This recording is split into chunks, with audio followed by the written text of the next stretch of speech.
The Iranian Navy has just launched a major series of military drills in and around the waters of the Strait of Hormuz. This passage is one of the most vital waterways in the world, one through which nearly a third of all the world's oil passes. This drill is widely seen as a demonstration of Iran's willingness to shut down the strait in response to incoming United States sanctions, a threat that Israel has responded to with promises of military consequences. Both Prime Minister Netanyahu and Defense Minister Avigdor Lieberman have made it clear. If Iran should shutter either the Strait of Hormuz or the Strait of Bab al-Mandeb, they would immediately deploy the IDF. This is also the center of the latest American-Iranian spat codified into Twitter by United States President Donald Trump.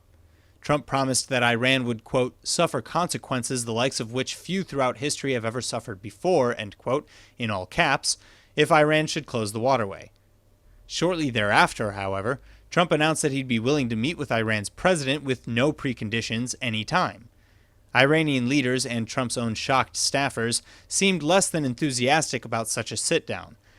Iranian leaders have cited Trump's withdrawal from the JCPOA nuclear deal earlier this year as proof that the United States cannot even be trusted to stay in its own agreements. But threatening the world's oil flow seems to have struck a nerve with the White House.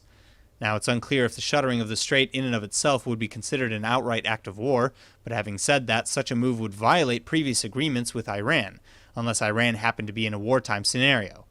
This means that any American or Israeli attack on Iran would most likely need to come in the form of an international UN joint resolution. For now, these are said to be merely military drills, but they could be indicators of things yet to come.